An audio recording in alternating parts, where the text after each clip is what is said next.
How to add products onto Shopify. Now to get started, just head over to your Shopify dashboard and then head over to the product section right here on the left. This will redirect you to this page where you can then add your product. Now, within your product, you will have to go over all sorts of different informations. The first one would be the title of your product. Now, in this case, I will just create an example product for a t-shirt, and I'm just going to name this Relaxed Fit t-shirt. And then we will have to get to the description. Now, basically with the description part, you do want to actually create some incentivizes so that people will actually buy your product.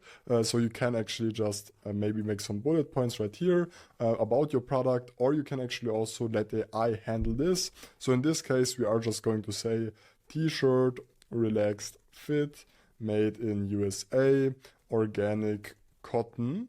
And then we can actually select the tone of the voice. So in this case, I would just then select expert, I guess. And then we can generate some suggestions for our description. Now, obviously, I would recommend you to actually read through this to make sure this is actually applicable for your product. But as for me, I will just keep this right here. And then we will have to add media, so basically pictures or videos, onto our product page. Now, this is super straightforward. Just click on this and then select all of the different pictures that you want to add. In my case, I guess I will just select my t-shirts right here.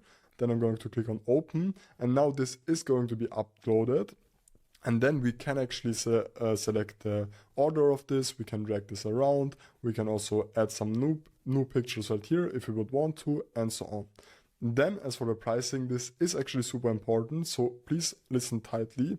Now, as for the price right here, this is going to be the actual price that someone will have to pay for this product. So let's just say that we will make this $30. However, right here at the compare at price, we can actually add a price so that this is going to be shown as a discount. So if we, for example, would make this $60 right here, this would actually show a 50% off discount, which would make the actual product price only $30. By the way, you can right now get completely free access to my comprehensive Shopify beginner course by using the link down below. This will also grant you access to a community with hundreds of like-minded people so that you can grow together. So make sure to check that out if you want to.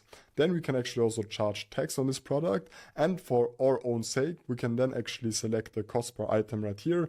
This is just for us, no one is going to see this, and then this is basically going to calculate our profit and our margin and so on. Then as for the inventory right here, basically with physical products, I would highly recommend you to do this. Make sure to select track quantity right here, and then select how much quantity of this product you will actually have. So in my case, I guess I will just select, 1,000. So this obviously just is an example. And then we can also select continue when out of stock. Now this basically just means that you're also going to sell your products while you don't have any stock. So basically, if this is applicable for you, make sure to select it right here. And if you want to actually add a SKU, so basically a stock keeping unit or a barcode onto this, you can actually also do this right here. Then as for the shipping, basically if this is a physical product, you will have to actually put this in right here as this is going to be super important for the later on process. So basically right here on the weight, select how much this actually weighs. Now as for me, I will just select kilograms, and then I'm going to select 1 kilogram, okay? This is important for shipping later on.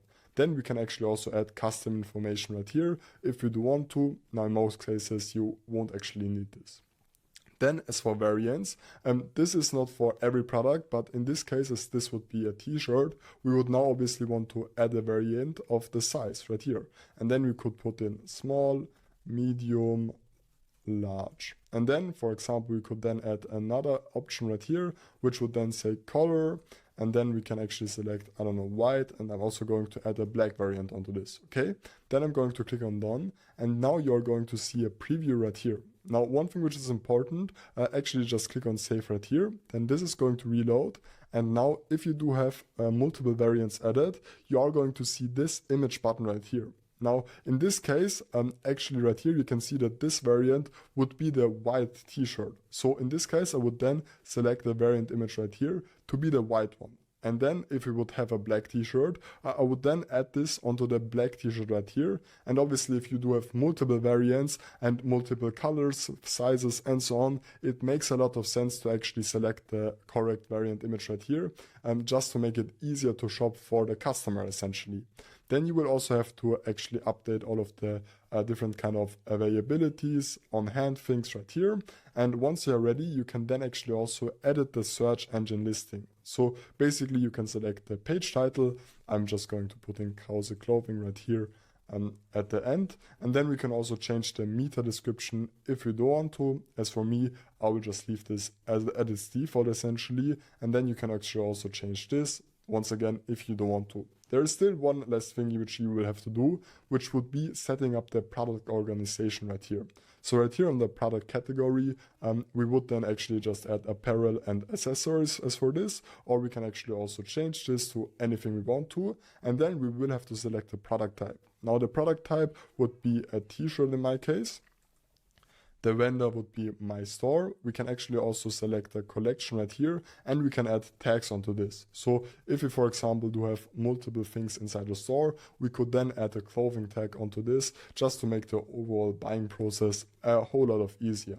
Then we can actually set the status at either active or draft. Draft would just be that this is actually offline and so that no one can actually buy from this. But in my case, I would obviously want to make sure this is active. Then I'm going to click on save. And now this product is actually going to be available for our store, as you can see right here. And people can actually go ahead and buy this. We also do have our sale added right here. And that's basically it. If you found this video helpful, make sure to like and subscribe and check out my free resources down below to supercharge your Shopify journey.